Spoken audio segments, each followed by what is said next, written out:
sitting in.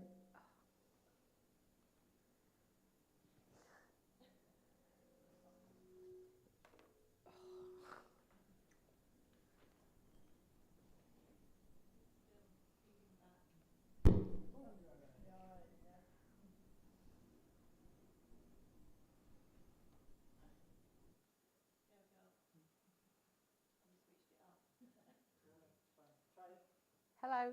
Hello. Hello.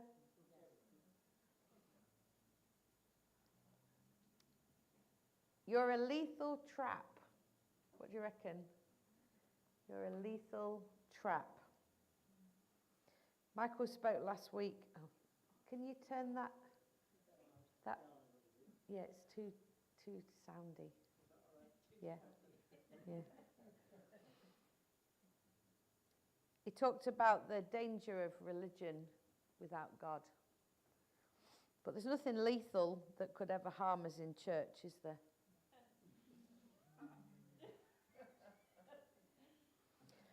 So I'd like you to discuss a phrase, okay?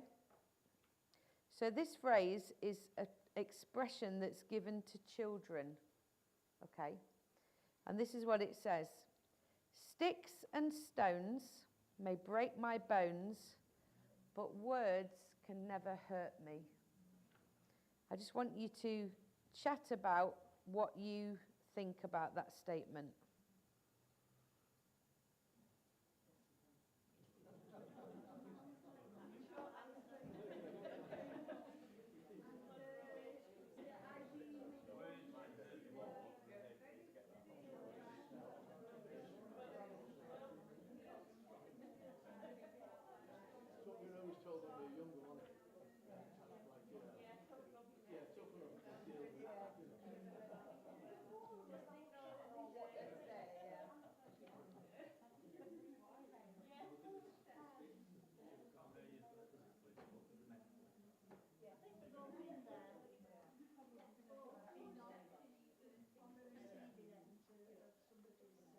I'm still on the receiving end. Okay, so anybody want to share any thoughts about that lovely, wholesome statement? It could be a lethal trap. It could be. Anybody want to say, so if you look in the definition of why that phrase is used, it's to show children that they cannot be hurt by unpleasant things that people say. Well, I would like to know what you think. Alex, what do you think? Janice says it's not true. I would want to support what Janice said. Starting from before reception, I've been feeling bullying through words and more. Anybody else? Darren? Yes. So hopefully you've all come to the conclusion in quite a short space of time that that is an absolutely terrible statement. And whilst I was told, I think, well, if you break your arm, it heals, you know, I don't think that we would want to adopt that statement as something that we use. Ask a child who has been humiliated by their parents if words never hurt. Ask an LGBTQ plus person who's subjected to taunts, shunning and rejection if words never hurt. Ask victims of chronic pain or mental illness who are told, just get over it if words never hurt. Ask someone who has been told, I don't love you, I'm leaving you for someone else if words never hurt. Ask a young student who has been told by a teacher or trusted adult, you'll never amount to anything if words never hurt. Ask members of marginalised groups if taunts and insults never hurt. Ask someone who has had a discussion about the general election if words never hurt. Ask the pastor who is made to believe the church is the master and he is the slave if words never hurt. Ask the woman who's left at home with the kids while her husband does ministry if words don't hurt. Wars have been declared due to words.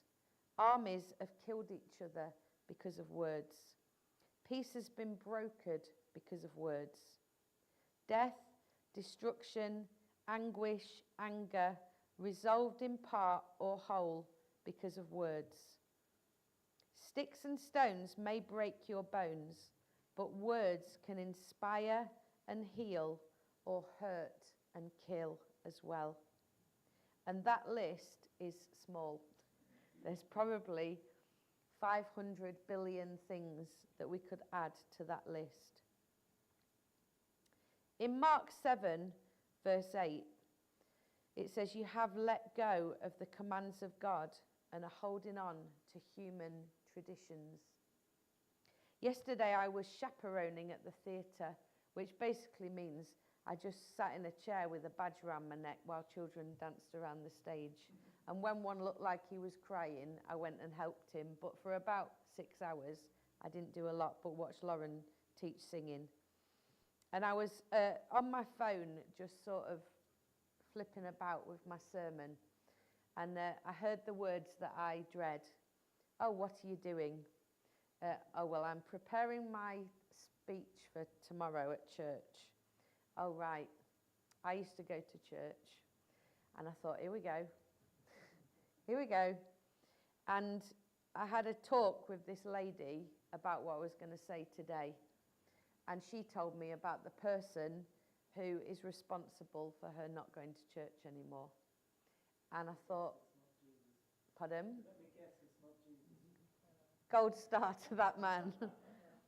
And it just made me sad, because as soon as I said I was writing a talk for church, I kind of knew what was going to be said.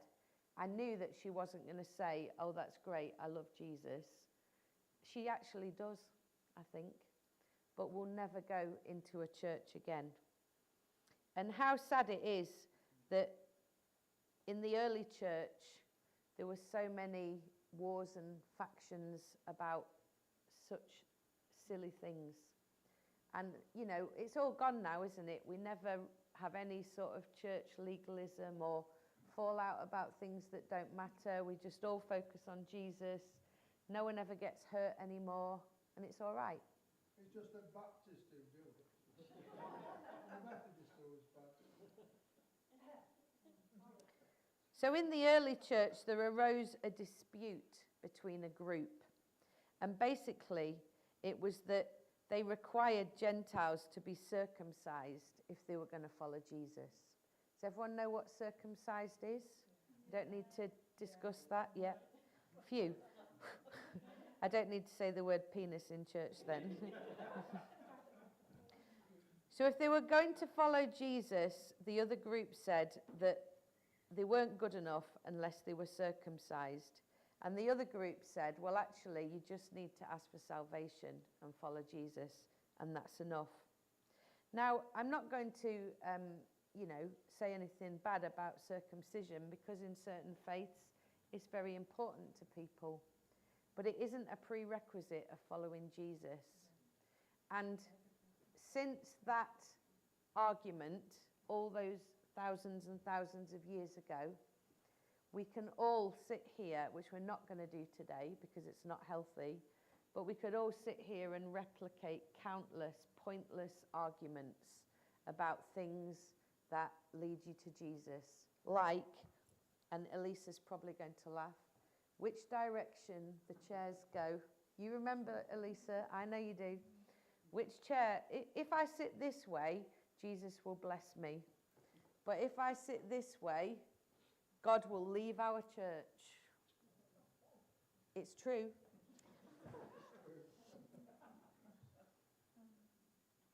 Legalism in the church is lethal. Judgment is lethal. Words are lethal if they're said in the wrong way.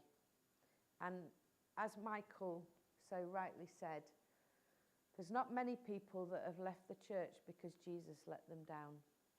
And that is the greatest sadness. There's many people that will never walk through these doors, and the reason has got absolutely nothing to do with the love of Jesus. Some churches have required that you can't drink, eat, or laugh in a church building. You can eat, drink, and laugh outside a church building, but not inside one. How you dress. Obviously, if you come in shorts, you're going to go to hell, Paul. I mean, what are you thinking? You know? Obviously, if you've got a tattoo, you know, that's it. You know, God's not going to love you anymore. Sorry, Rachel. Yeah, your family's done. But we laugh about these things, don't we? But we all know that these things are and have been said, and have probably been said this morning. Let's face it. Somewhere they will have been said. And legalism keeps people from the church, and it stops people inviting people to the church, and it's desperately sad. There's some important lessons to learn from this passage about circumcision, where it was more important for them to go through this act, this medical procedure, than it was for them to just receive that they could just walk with Jesus. Do we place a higher value on church customs than on biblical principles? I hope not. I hope that it's not more important about which glasses are used for communion, or which colour tablecloth we've put on the altar, or whether it's your turn to do the flower rota or not. When I came to this church, I was attracted by Jesus being the boss and the come as you are mentality. Am I saying that this church is perfect? Absolutely not. Am I saying that this church has been an absolute joy and pleasure every second to be in? Absolutely not. Because it's a church with people. But I tell you what is a blessing, to stick with a church through thick and thin, to follow Jesus no matter what's happening, no matter who's saying what. That's been a blessing. Because really, all those other things are unimportant. What this church has done is followed Jesus.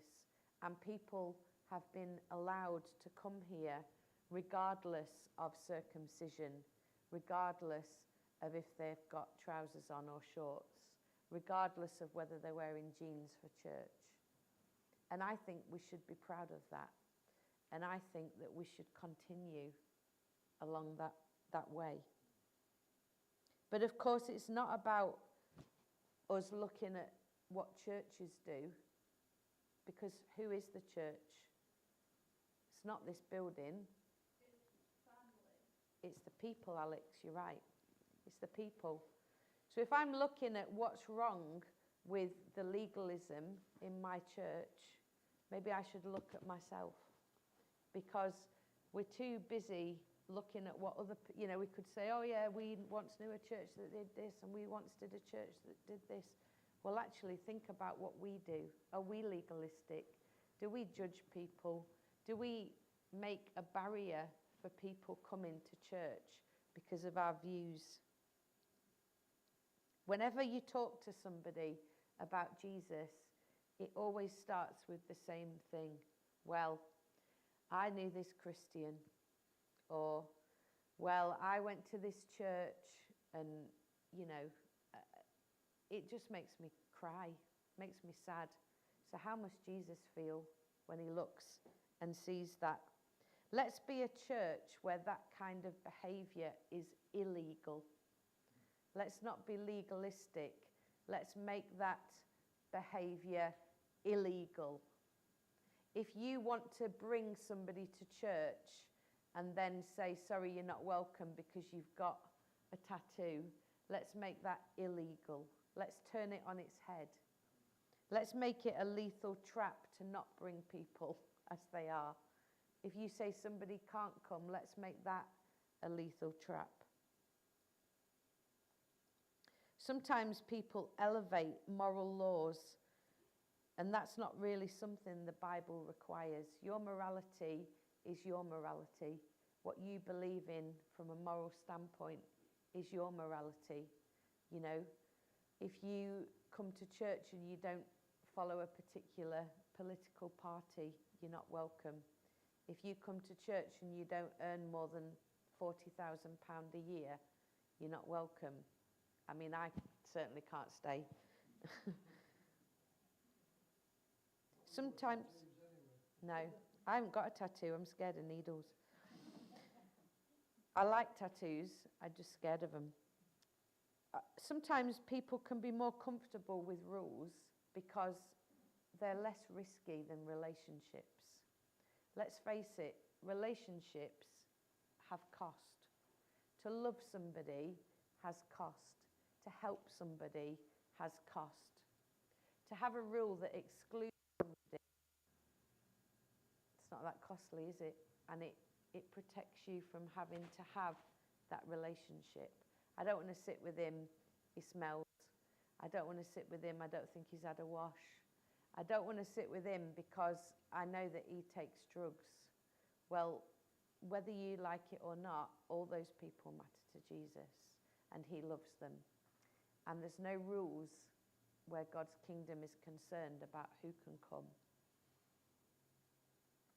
Jesus is not interested in the colour of the tablecloth or the carpets or how recently we wallpapered. He doesn't go by those rules. And thank goodness for that, hey? Thank goodness for that. Because can any one of us sit here and say that words have never hurt us? Can anyone say that they haven't ever hurt us? But have the words of Jesus ever hurt you? No. That's good, Alex. The words people have. Yes, exactly. So let's think about, as Jesus' representatives on this earth, the kind of language that we use. Wow, that's deeply challenging to me. Like when I speak, I'm a representative of Jesus. That's challenging. Shane Claiborne, who is the head of the Red Letter Christian movement, put a picture of his tiny, teeny little baby on Facebook. And it had a little baby grow on that says, "Love your neighbours, no exceptions." He's just a man who's putting a picture of his baby on Facebook. He's a proud dad. You should have seen some of the rubbish that was written underneath it. It was absolutely awful. People had just used it as a love your neighbour, no exceptions. They didn't like that statement. Didn't like it at all. Galatians 4 verse 8 to 9 says, "Formerly when you did not know God, you were slaves to those who by nature are not God's." Paul had an apostle's heart, and he was coming to the Galatian church to say, you're not quite getting this right. Like, this isn't what you're supposed to be doing. You were slaves to the law, and now you're not. But you're still going back saying everybody's got to be circumcised. A main reason that Paul wrote this letter is the churches were succumbing to the doctrine of Judaism. So, as we know, the Mosaic law of Judaism is the Ten Commandments. It's basically the first 5 books of the Old Testament that make up the Torah. All the legal things, we know that Jews still have very modest dress. They have lots and lots of rules for food and all those kind of things because they keep those laws. And Paul was saying, why are you still following all those rules and being slaves to them when Jesus came so that you could be free? We've put so many rules in place in Christianity that have stopped people accessing Jesus. The barriers that we put up stop people from coming to Jesus. Jesus says anyone can choose to follow me, and they are no longer a slave to sin. Paul is asking the people of Galatia, why are you choosing to go back to that? You know, that all those rituals and things that stopped you from really meeting with God. Why do you want to go back to that? He gave them free will. We can all be slaves to ourselves, can't we? You know, we have our inner child who's often scared, our inner teenager that's often angry, and then our inner self that wants peace. And those things inside us often fight for attention. It can be exhausting. We can be a slave to our emotions. We can be a slave to our past. We can be a slave to our phone. We can be a slave to our anxiety. When I should sleep, I often do that death scrolling. Do you know what that is? It's like when you just lie in bed and look through your phone, and you know you need to go to sleep, but you just do it. Steve is shaking her head, but I do that. And it wastes an awful lot of time. Do you know that 300 hours of YouTube videos are downloaded every minute? 500 years of YouTube videos are watched on Facebook every day. 500 years.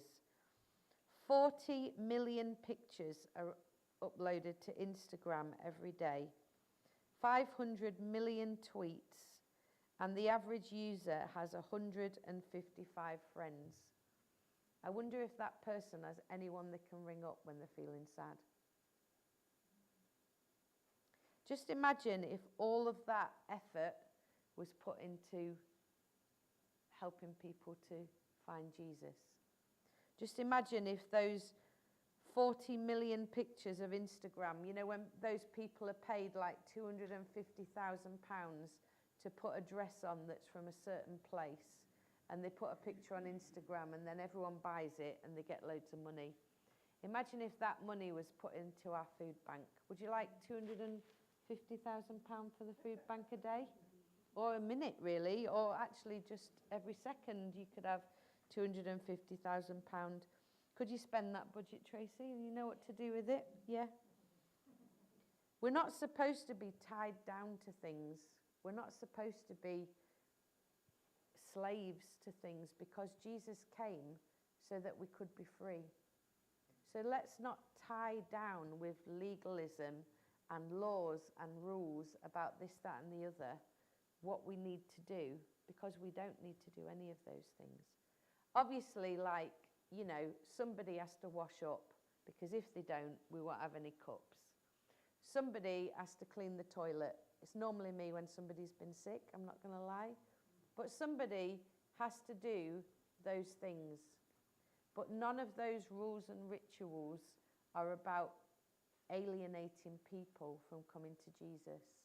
And when we have rules that make people feel like they can't sit in the church, that's when it goes really, really wrong. Jesus came that you would be free. It says in verse 9 of that Galatians passage, but now that you know God, or rather are known by God, how is it that you are turning back to these weak and miserable forces? Do you wish to be enslaved all over again? And do you?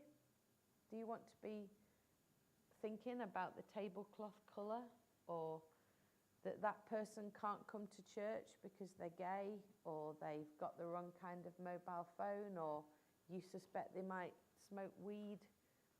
Would you like to alienate all those people and just have comfortable relationships with Christians? We could eat quiche.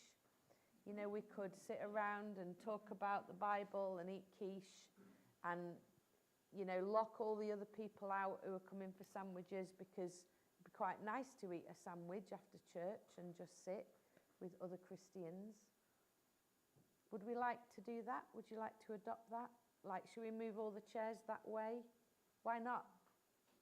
I think it's a really good idea. Like, let's do all those things. Let's make a rule that if you're not here by 10 o'clock, you can't come in. What do you reckon?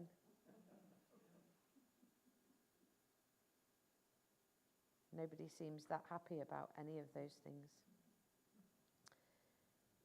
In the film Braveheart,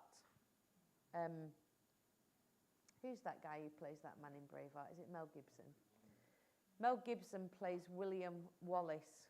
And at the end, this is what he says. And I can't do a Scottish accent, so I'm not even going to try. I fight and you may die. Run and you'll live at least a while. And dying in your beds many years from now, would you be willing to trade all the days from this day for that one chance, just one chance to come back here and tell our enemies that they may take our lives, but they may never take our freedom? Basically, like the Scottish army had rocked up and they were tiny, and the English army was massive. And he was like, you can fight if you want and die, but shall we just not go home and live instead? And that is a very simplified version of that film, which is far too long in my opinion. But you can fight and die against things that don't really matter, or you can live in freedom. You know, if you want to go and be circumcised, any of you, you know, I'm sure that Andrew will do it for you, you know. But it's not going to bring you nearer to Jesus, you know. If we start having flowers and little red tablecloths and candles, it's not going to bring you closer to Jesus. It's a nice thing, you know, and if you want to bring it, fine. But it's not going to bring you closer to Jesus. And we joke, but let's go back to what we said at the beginning, that these things are lethal. These things kill people. They destroy marriages. They destroy children. They destroy families. They destroy lives. They cost the NHS millions of pounds. How many Christians are on antidepressants because of something that a church has done? You know, none of us have got it right. All of us have contributed to this. But as Maya Angelou said, now you know better, do better. So now you know that you don't have to be tied to all those laws. Do something about it. Now you know that saying that has caused harm.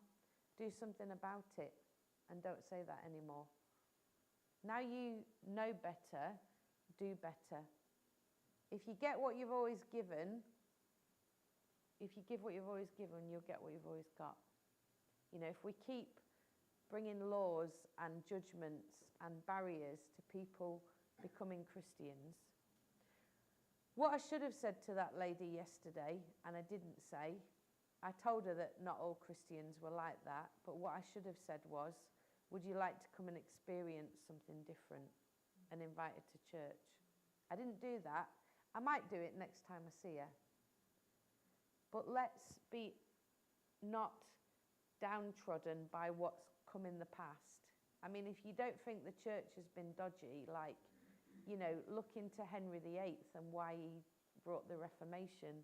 It was basically so he could divorce his wife and bed Anne Boleyn. You know, look at the Crusades and all of the... If Carolyn was here, she'd tell me some really good facts about church history. You know, look into the... Great, great. Look into all those different things, but realise that, yeah, we have made mistakes as the church. You're not separate from that. Everybody's made a mistake as the church. But now that we know that, let's do something about it. Let's make church different. Let's do something better. Let's help the people that are out there, because they can take your life, but they can't take your freedom that you have in Jesus. Don't be that word that's lethal to somebody. Don't be that lethal trap. And if you do, and you're human, say sorry. Liz, would you like to pray? Lord, this has been interesting, to say the least, because we see so many things that happen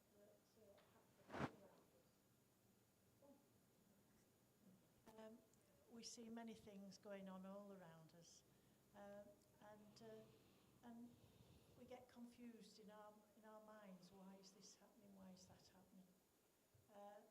To be honest, the best way to live is to love one another, not criticise, not make fun of somebody who's different to yourself, but to love one another as Jesus loved us, and he gave his life for us. And that's all I can say, Lord. We thank you, Lord, for your sacrifice and your love. And we want to be more like you and less like the world. Amen. Amen. And we're finished on circumcision now. Can you cross my legs? I told you Andrew will do it for you if you want.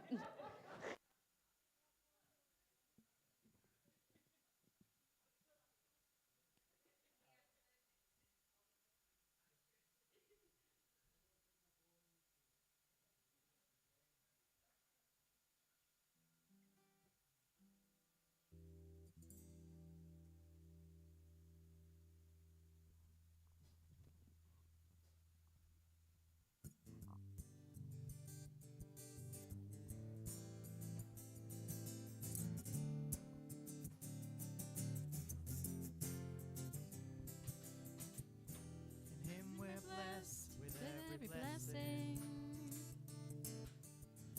In him we're chosen before the world began. Be holy and blameless in his eyes. In his love we are adopted. In him we have forgiveness of our sins, because of God's amazing grace, which he lavishes on us. So let our faith be heard, let our love be known, let the grace of our Lord be the talk of this town. Let the peace of God, let our hope in Christ, let the fullness of him overflow in every way.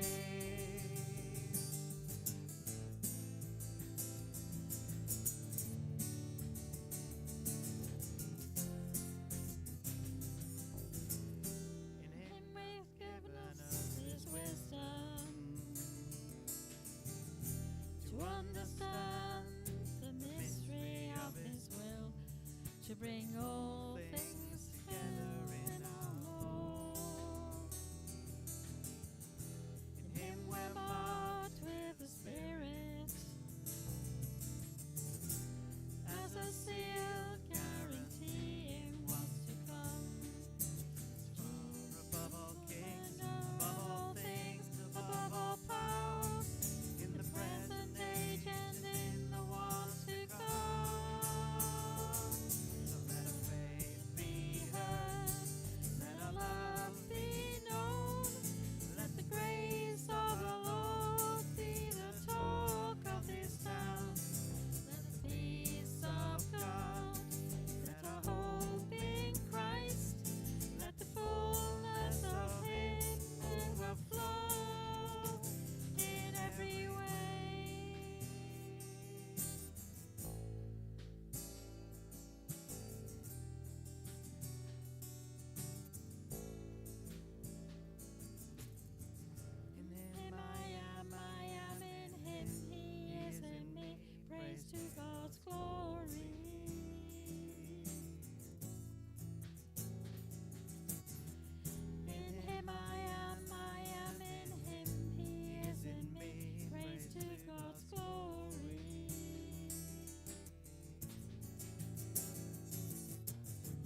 Capenray, where I go to school, and so does Clara, and the other three on here right now, Adinda, Sue, and Cooper.